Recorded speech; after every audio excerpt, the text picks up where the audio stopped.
હિન્દુ નવું વર્ષ 9 એપ્રિલથી શરૂ થશે. નવું વર્ષ વિક્રમ સંવત 2081 ચૈત્ર શુક્લ પ્રતિપદાથી શરૂ થશે. રાહુ નવા વર્ષમાં મીન રાશિમાં પણ હશે.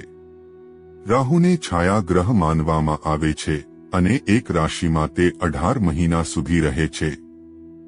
રાહુએ ઓક્ટોબર 2023માં મીન રાશિમાં પ્રવેશ કર્યો હતો અને મે 2025 સુધી તે જ રાશિમાં રહેશે. આ દરમિયાન મીન રાશિમાં અન્ય ગ્રહ રાહુ સાથે શુભ અને અશુભ યુતિ બનાવશે.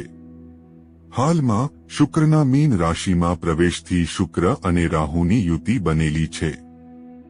ચાલો જાણીએ કે કઈ રાશિ પર રાહુનો જાદુ ચાલશે અને તેમનું નસીબ ચમકશે. 9 એપ્રિલથી શરૂ થતા હિન્દુ નવા વર્ષ 2081માં જેના રાજા મંગલ અને મંત્રી શનિ હશે તેમાં રાહુની શું સ્થિતિ રહેશે?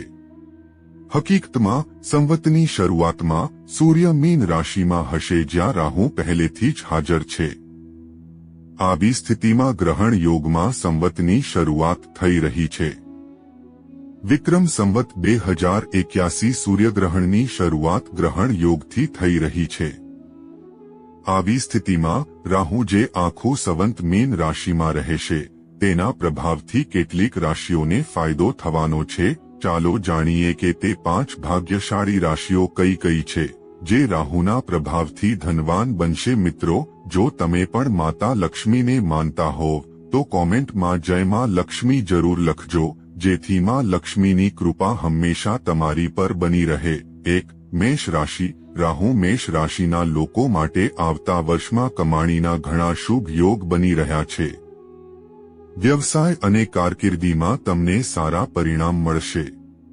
તમે વ્યવસાયમાં પણ સારો નફો મેળવશો અને તમને અચાનક ધન લાભની ઘણી તકો પણ મળશે.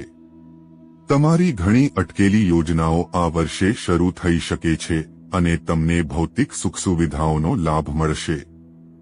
2. કન્યા રાશિ. રાહુની ચાલથી કન્યા રાશિ માટે લાભ અને પ્રગતિ થશે. આ વર્ષે તમને નોકરીની સારી ઓફર મળી શકે છે. તમારી આવક વધશે અને તમારા પગારમાં પણ વધારો થશે. જે લોકો અત્યાર સુધી બેરોજગાર હતા તેમને પણ ફાયદો થશે અને તમને નવા સંબંધોથી ફાયદો થશે. વિદેશ જવાના તમારા પ્રયત્નો સફળ થઈ શકે છે અને તમે નવો વ્યવસાય પણ શરૂ કરી શકો છો. 3. તુલા રાશિ. તુલા રાશિવાળા લોકો માટે રાહુ આ વર્ષે પૈસાની બાબતોમાં તમારા માટે ખાસ ફાયદાકારક રહેશે.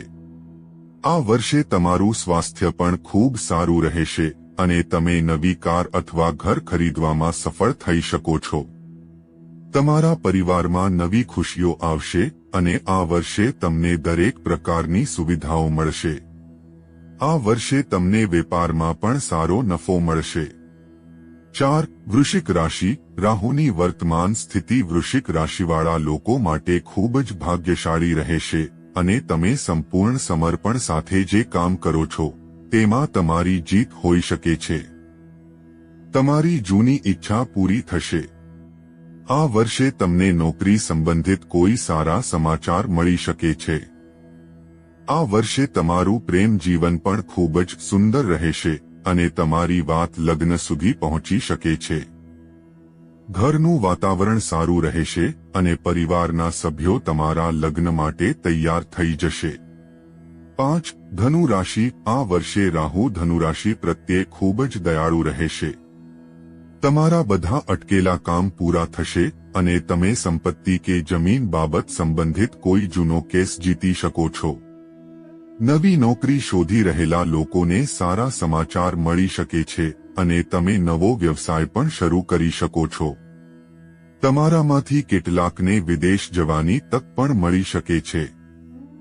આ વર્ષે તમારા માટે લગ્નની યોજનાઓ પણ બનાવવામાં આવી રહી છે. કેટલાક લોકોને સંતાન સુખ મળી શકે છે.